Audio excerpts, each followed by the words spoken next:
नमस्कार दोस्तों, स्वागत है आपका साइट फॉर वर्ल्ड के ऑफिशियल लर्निंग प्लेटफॉर्म पर, जहां स्टूडेंट्स और जॉब सीकर्स के लिए करियर, टेक्नोलॉजी और प्लेसमेंट से जुड़ी इंडस्ट्री ओरिएंटेड और प्रैक्टिकल नॉलेज दी जाती है।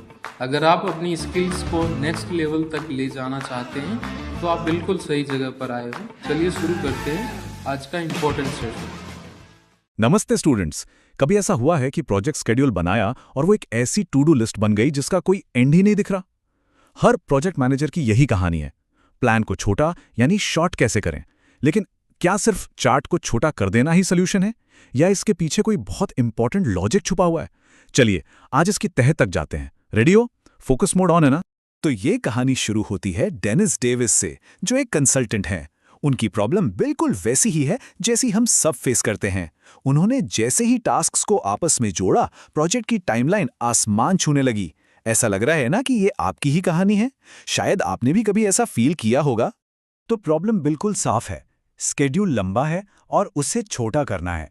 लेकिन ध्यान रहे, प्रोजेक्ट की क्वालिटी से कॉम्प्रोमाइज किए बिना।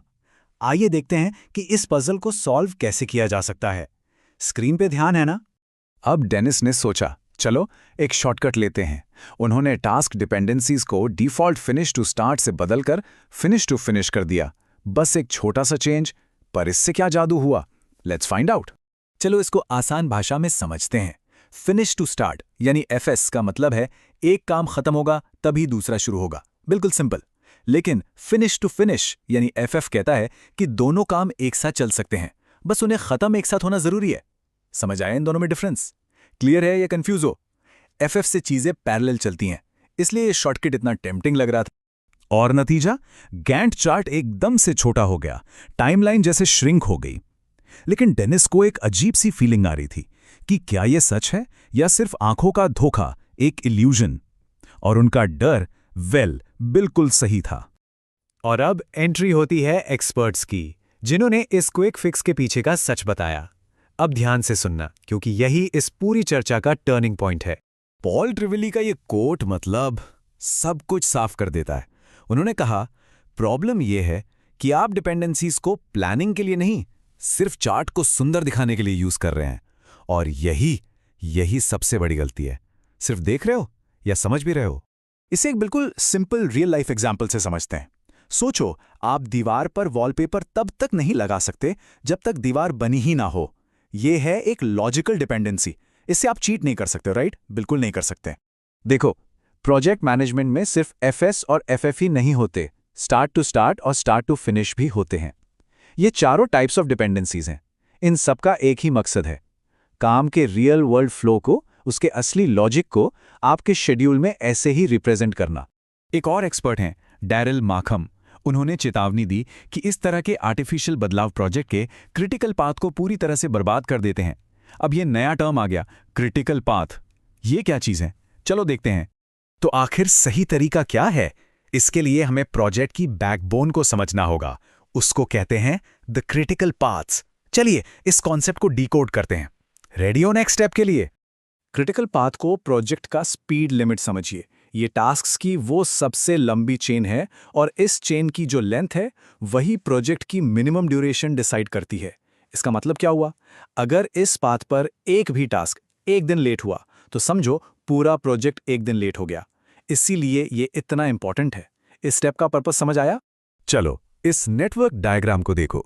यहां स्टार्ट से फिनिश तक पहुंचने के कई रास्ते हैं, पर जो सबसे लंबा रास्ता है, यानी स्टार्ट बी फिनिश, वही इस प्रोजेक्ट का क्रिटिकल पाथ है।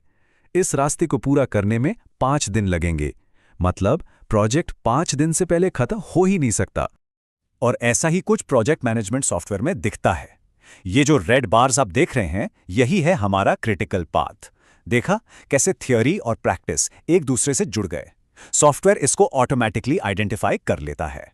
तो सार ये है, समरी ये है कि अगर प्रोजेक्ट को सच में छोटा करना है तो उसके क्रिटिकल पाथ को छोटा करना होगा। डिपेंडेंसीज को आई वही बदलने से आप सिर्फ सच को छुपा रहे हैं, उसे बदल नहीं रहे। अगर इंटरव्यू में पूछा गया तो बता पाओगे? तो अब हमें प्रॉब्लम पता है और हमें यह भी पता है कि फोकस कहां करना है, क्रिटिकल पाथ पर। आइए अब इसके स्मार्ट सॉल्यूशन पर फोकस करते हैं। प्लान के लॉजिक को तोड़े बिना शेड्यूल को कैसे ऑप्टिमाइज करें, चलिए जानते हैं। यहाँ दो पावरफुल टूल्स काम आते हैं, लीड और lag times. Lead time tasks के बीच स्मार्ट ओवरलैप अलाउ करता है और लैग टाइम जरूरी वेटिंग पीरियड को अकाउंट में लेता है। ये रियल वर्ल्ड कंडीशंस को रिफ्लेक्ट करते हैं। जैसे कि इस एग्जाम्पल में देखिए 1FS 5D। इसका मतलब है कि टास्क 2 टास्क 1 के फिनिश होने से 5 दिन पहले ही शुरू हो सकता है। ये लॉजिक के हिसाब से है। इसे कहते हैं लीड टाइम। इसने शेड्यूल को छोटा भी किया, लेकिन एक लॉजिकल तरीके से। इसको नोट किया? ये बहुत काम आएगा। और अब हमारी कहानी के हीरो डेनिस पर वापस आते हैं। उन्होंने लीड और लैग टाइम्स का इस्तेमाल किया। थोड़ी मेहनत जरूर लगी, लेकिन नतीजा वर्थ इट था, एकदम बेहतरीन। उन्होंने सही तरीका सीख लिया था, शॉर्टकट नहीं। तो इस पूरी चर्चा से हमने क्या सीखा? सारांश यानी समरी बस एक लाइन में है, एक प्लान और एक तस्वीर में जमीन आसमान का फर्क होता है। तो आज के 4 गोल्डन रूल्स क्या हैं? रूल नंबर 1, डिपेंडेंसीज हमेशा रियलिटी पर बेस्ड होनी चाहिए, सुंदरता पर नहीं। रूल नंबर 2, अपने क्रिटिकल पाथ को जानिए, वही आपके प्रोजेक्ट की असली स्पीड डिसाइड करता है। रूल नंबर 3, शेड्यूल ऑप्टिमाइज करने के लिए लीड और लैग टाइम्स जैसे स्मार्ट टूल्स यूज करें। और सबसे इंपॉर्टेंट रूल नंबर 4, एक प्लान बनाएं, सिर्फ एक सुंदर तस्वीर नहीं। प्रैक्टिस करोगे ना, सिर्फ देखने से नहीं होगा। तो अब आप अपने प्रोजेक्ट स्केड्यूल को देखिए और खुद से पूछिए, क्या एक मजबूत प्लान है या सिर्फ एक खूबसूरत तस्वीर? इसका जवाब आपको ही देना है। तो हमारे चैनल को सब्सक्राइब कीजिए और वीडियो को अपने दोस्तों के साथ शेयर जरूर कीजिए। कमेंट सेक्शन में अपना डाउट या नेक्स्ट टॉपिक लिखना मत भूलिएगा।